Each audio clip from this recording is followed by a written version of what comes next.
皆さんこんにちは。アメリカの劇場人材教育から学ぶ技術と制度、働き方、eラーニングビデオの制作プロデューサー編、講師高田香織です。私は慶應義塾大学総合政策学部を卒業し、その後金融機関に勤めました。2009年からは四季株式会社、つまり劇団四季の制作国際担当プロデューサーとして務め、新作検討、開幕、そしてその後の契約更新やメンテナンスなど、クリエイティブ、技術、制作、管理実務と本当に多岐にわたって関わる機会をいただきました。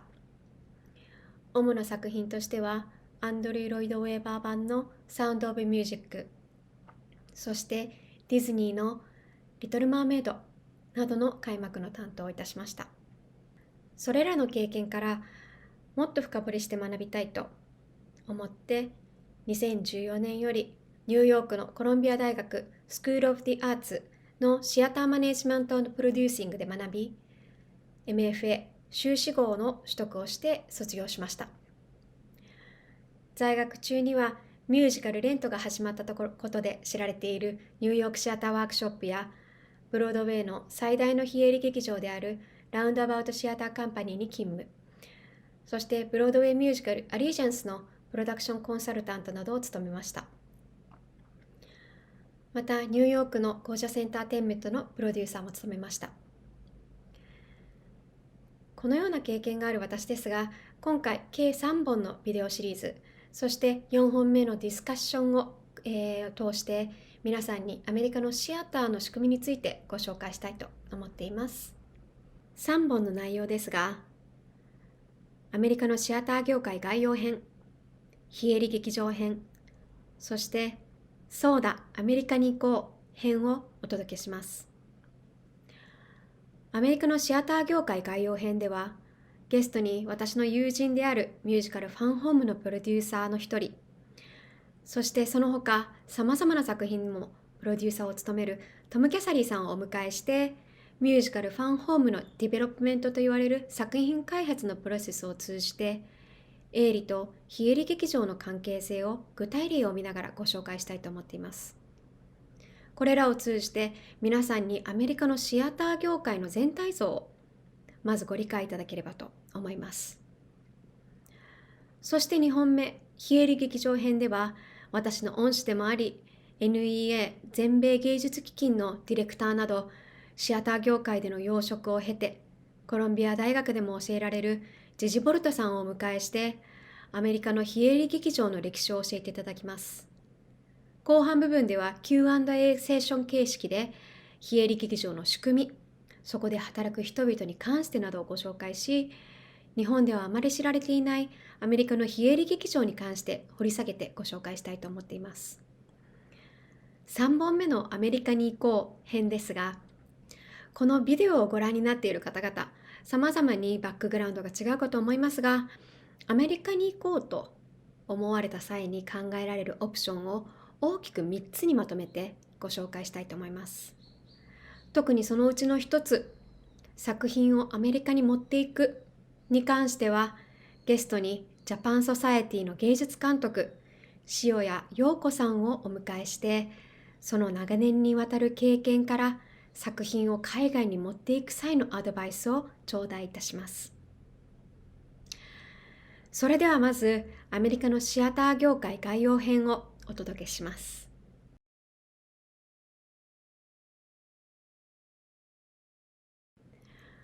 アメリカのシアター業界で一番皆さんに知られているニューヨークのブロードウェイのお話から始めたいと思います。シアター業界でブロードウェイという場合の定義ですが、大きく2つあります。1つ目は客席数500席以上の劇場。そしてロケーションが41丁目からリンカーンセンターのある65丁目、南北、そして東西は6から9アベまでの中のブロックにあるもの。これがブロードウェイの劇場と呼ばれるものです。現在こういった劇場は41個存在します。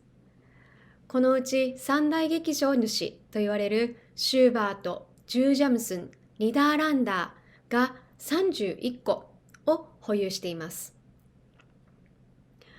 こういう劇場主が持っている劇場とそれぞれの作品のプロデューサーが交渉、契約をして作品のプレビュー初日や開幕日が決まってその作品のブロードウェイ公演が実現するわけです。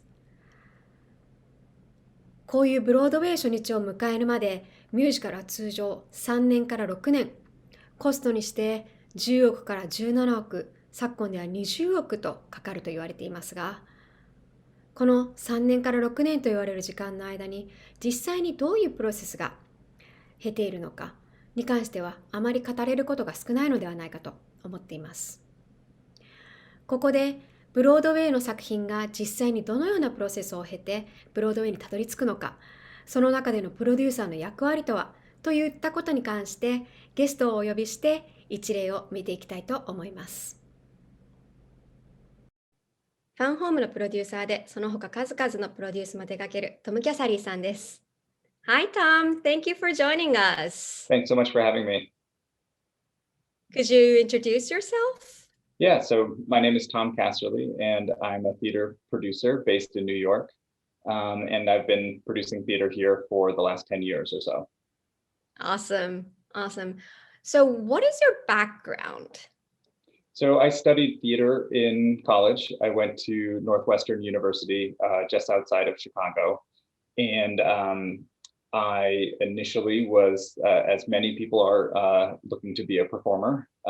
But during college, I realized that I was much more useful behind the scenes. I was always the person that was interested in how the ticket sales were going and how the lights were operating and everything. So I transitioned over to producing, and right out of university, I moved to New York City, where I started as an intern in a producing office, and then as an assistant, and then an associate, and then producing shows, both on my own and with other people. You say you are a producer. So what is your definition of a producer? So I think there are many types of producers, and depending on what slice of the industry you're talking about, that could mean a lot of different things. To me, a theater producer, and specifically a commercial theater producer, is someone who is shepherding a piece, whether it's a musical or a play, through its development process to an ultimate production, whether that's on Broadway or off Broadway or somewhere else. Yeah. You were one of the producers on Fun Home. So we are about to see a video of Fun Home? Yeah, so Fun Home was one of the kind of most wonderful pieces I had the opportunity to work on. I worked for a company, Barbara Whitman Productions, for 7 years, and I would say 3 or 4 of those years were spent working on Fun Home.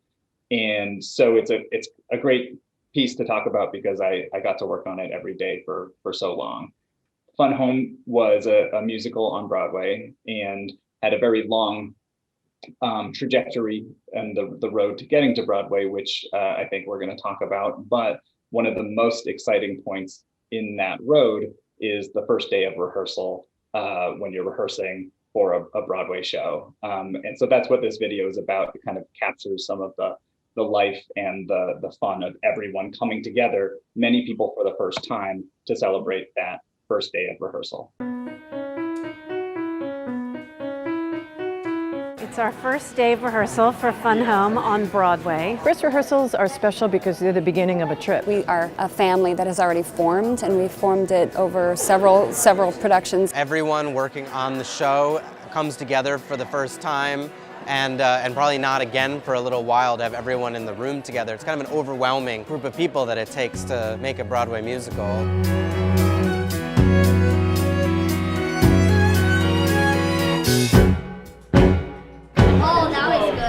From the beginning, we were always trying to break the rules, and we were always trying to make something that was only of itself. It didn't follow any other model of how to make a musical. We worked for a couple weeks down at the Public again in December to kind of work out how we could possibly do this in the round, and discovered that it's even better that way. To see the story come to life on stage is, I'm still struggling to find the words to express it.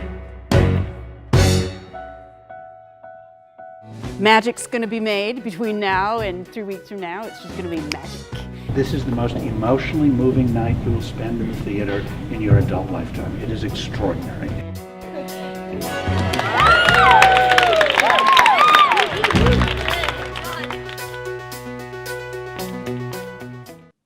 So that was a great video. Bring us back to day one. How did this Fun Home start, and when did you get involved? So Fun Home, the musical, is based on the book.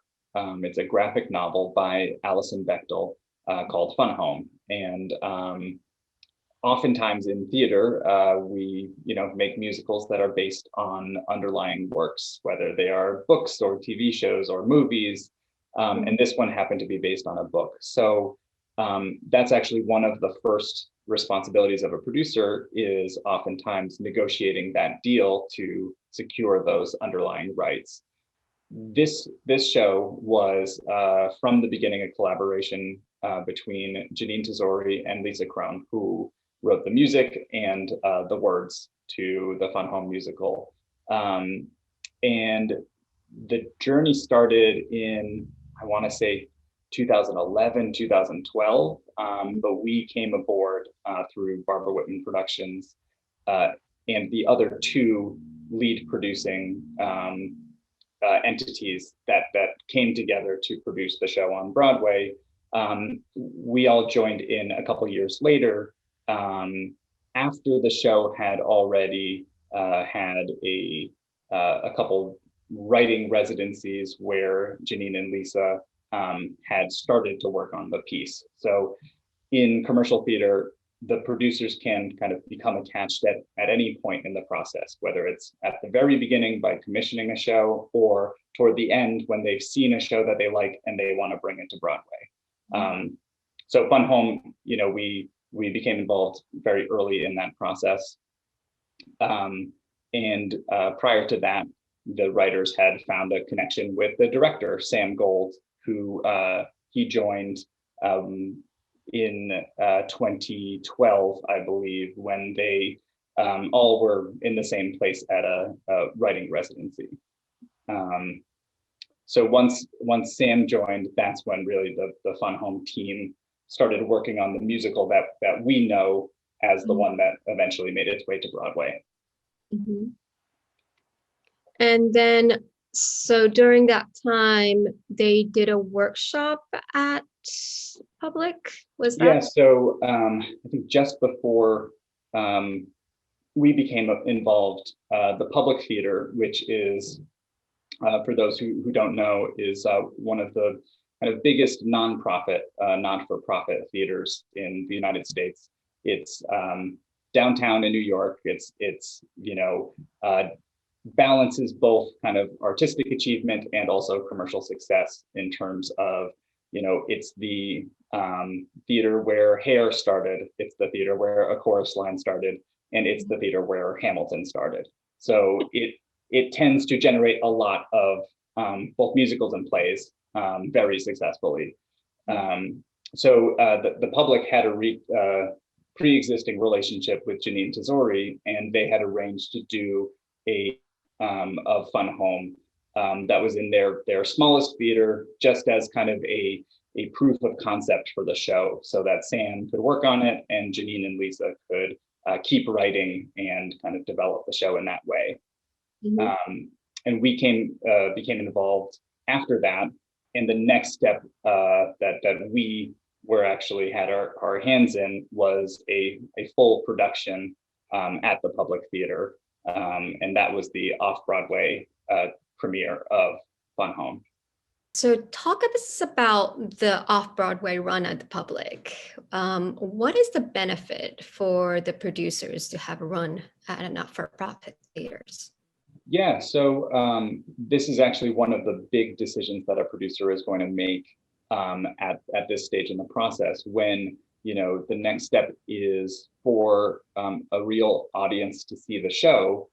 You have a couple options. One option could be to do the show in what we call an out-of-town tryout, right? So that's like a mini commercial production in Boston or Philadelphia or Chicago, that the producer would have to pay for the entire production.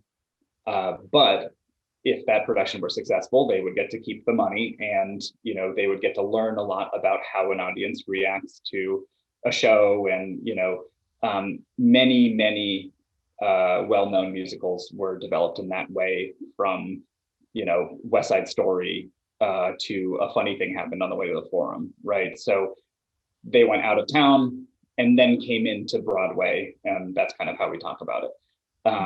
But another option is to partner with a not-for-profit theater like the Public Theater, and they would produce the show within their season, just as they would kind of usually produce shows, but the commercial producers would enhance that production, which means they would give some money to that not-for-profit theater so that the not-for-profit theater can do the production on a scale that is going to be helpful for the commercial producer when they want to bring the show to Broadway. And that involves less financial risk, because you're not responsible for the ticket sales, you're not responsible for the marketing.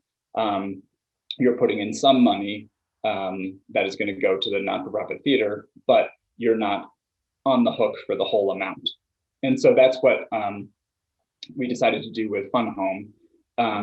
And the Public Theater was the perfect partner. And that's not only because the amount of enhancement that the commercial producers would have to give to the Public Theater, it was not an astronomical figure. It was something that made sense given the risk profile that the commercial producers were comfortable with.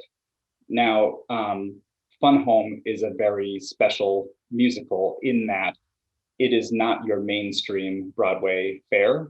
It is very artistic. It is very much about real issues that exist in a real family. And so that inherently makes the piece more risky in terms of, do we know whether it's going to appeal to a mainstream audience? And so the idea of taking on a little bit less risk was very attractive to the commercial producers at that time.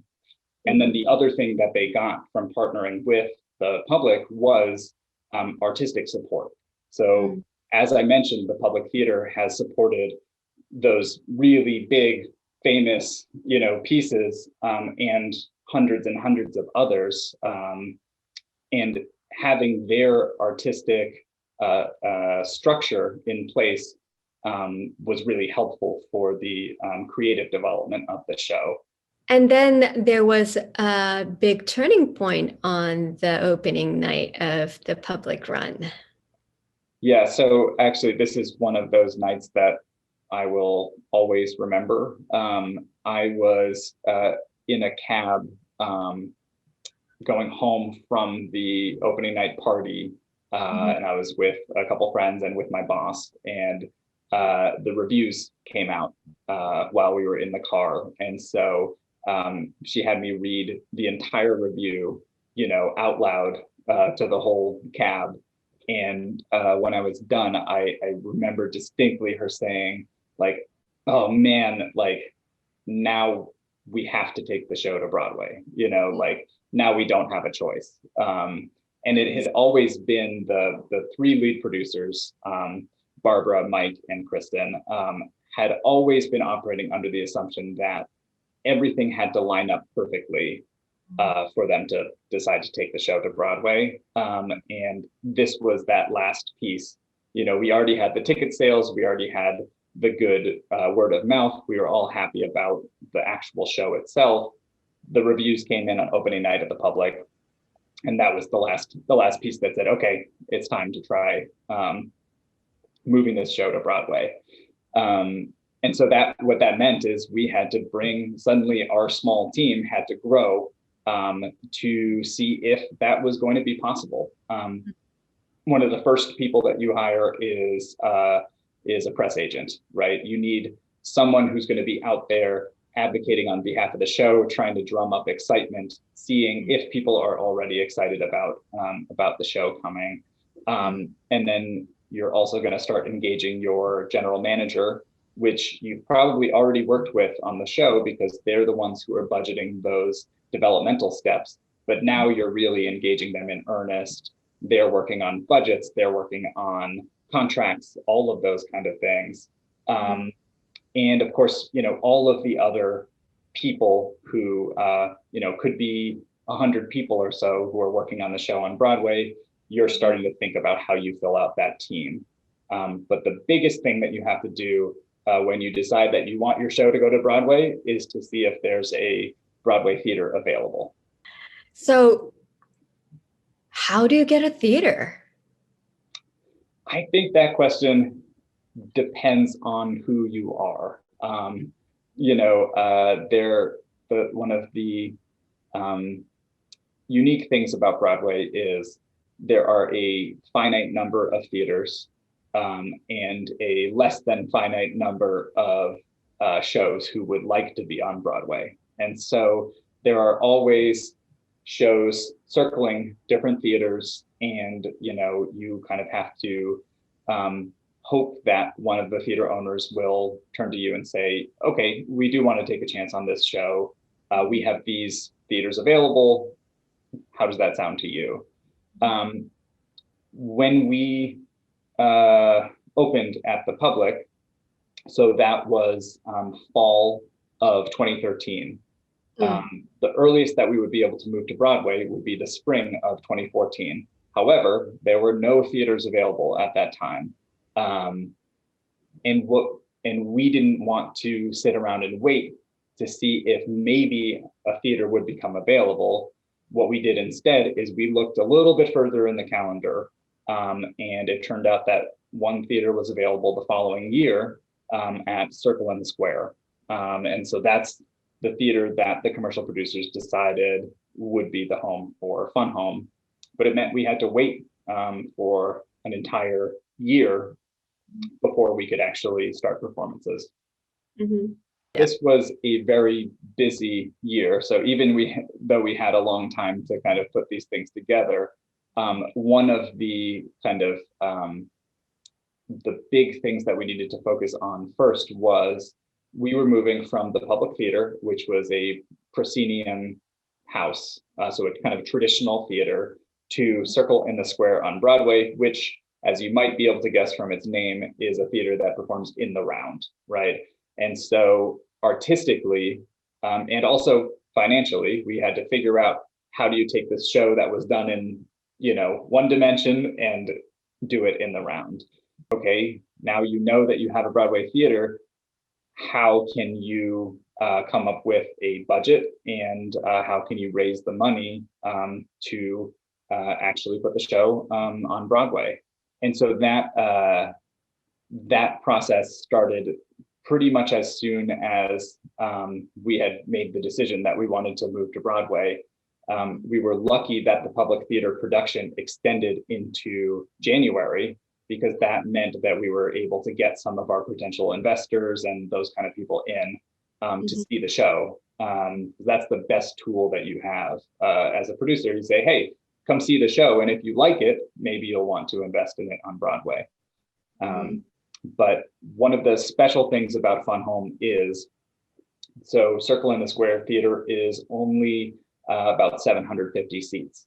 That is a very small theater for the standard of Broadway. A lot of the big musical houses are more 1,700 seats or 1,800 seats. And so we had to figure out how can we put up a show that has a chance of making money in a reasonable amount of time with only half of the seats that some of the other theaters have.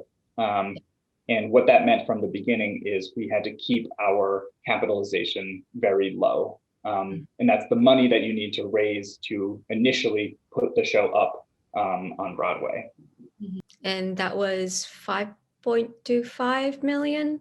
Yep, 5.25 million, which, and this was in 2015.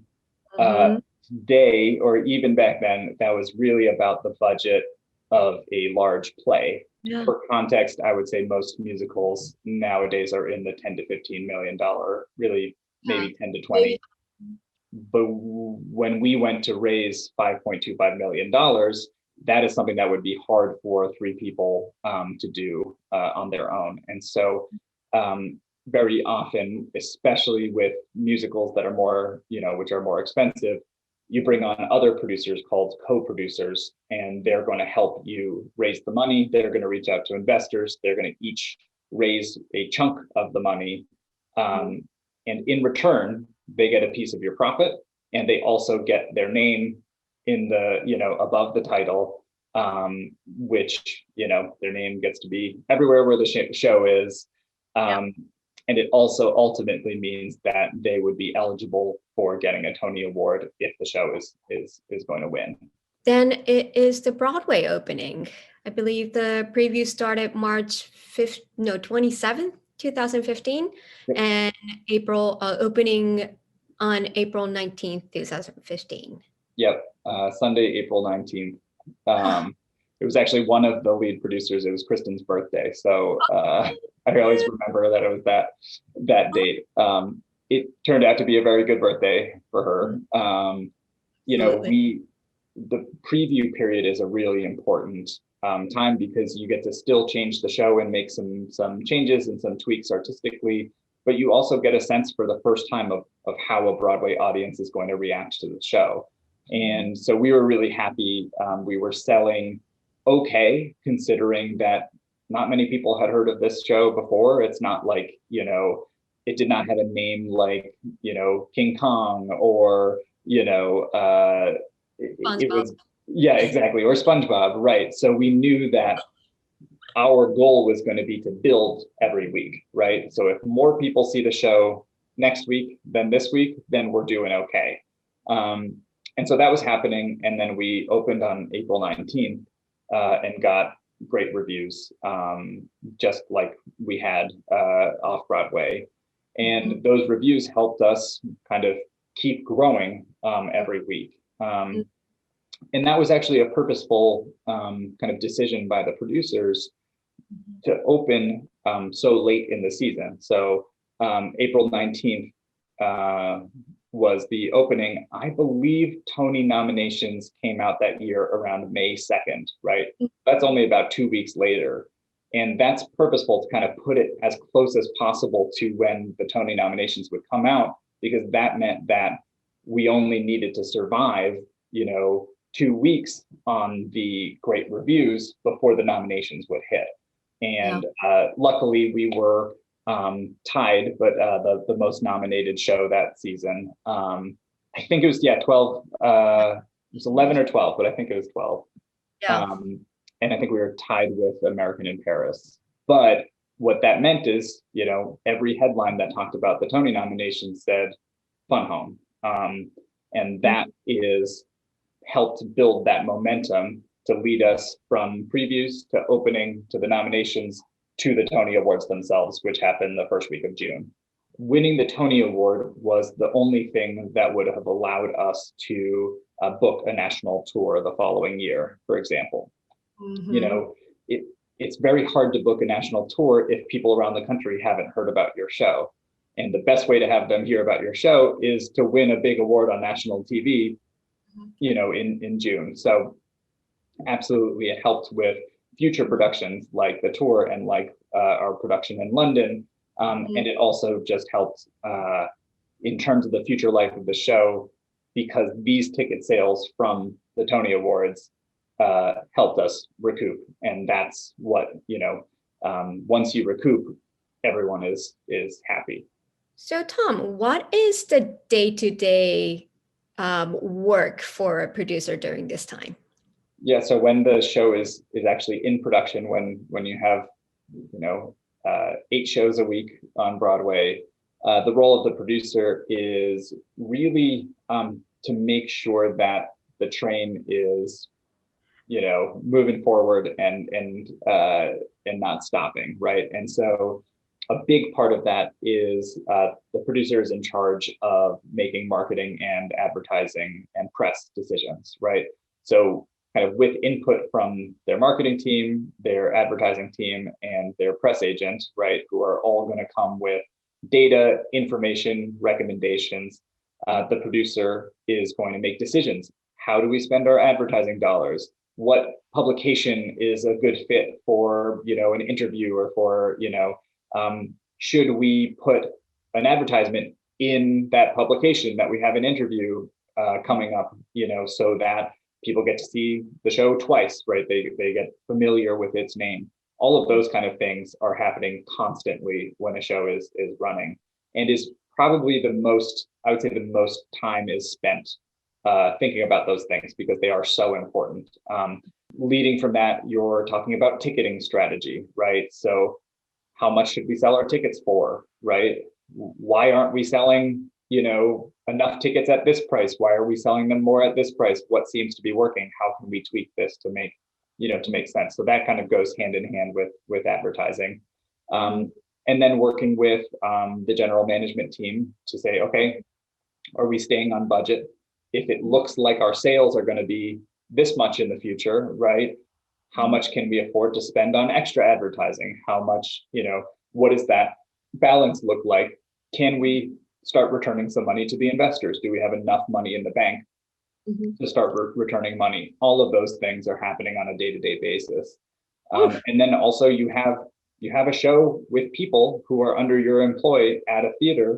And so it's also, in a way, it's human resources for, the 20, 30, 40 people that you're employing, from, the people running the lights to the stage managers, to the actors, to the band, making sure that everyone is having a safe, positive work experience. That's a big part of the job as well. I bet it was hard to decide on the closing night or the date for when to close the show. Yeah, so that I would say is maybe the hardest decision that a producer has to make, right? Is when do you close the show? We wouldn't do theater if we didn't think that there was a chance that ticket sales that people were going to, start buying tickets and love the show so much and that it would keep going and going. But there's a certain point at which the data, tells you that becomes improbable, right? And a lot of that also has to do with the fact that Broadway is a seasonal business. So as New York City, gets an influx of tourists, both national and international, in the summer months, right? So the spring and the summer are great. And then at the end of the summer, when you get into Labor Day, everyone's back at school. People aren't doing things in the evening as much. September, October are tough.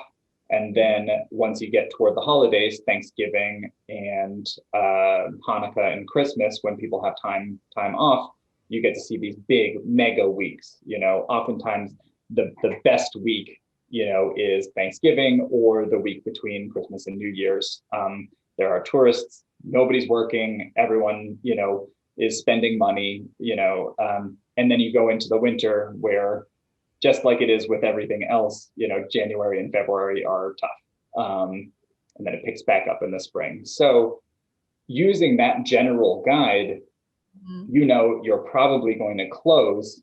You want to close before one of those down periods in the industry. And so it's just kind of figuring out which part of that pattern does it make sense for you to pull the trigger and say, okay, we're going to close at that point. When it came to later in the spring of our second year, we all sat down and realized that we weren't going to be able to make it to the end, to January, right? And so if we weren't going to make it to January, then that means that we need to close in September before that hard fall period hit. And so In June, the producers announced that we would be closing that second week of September.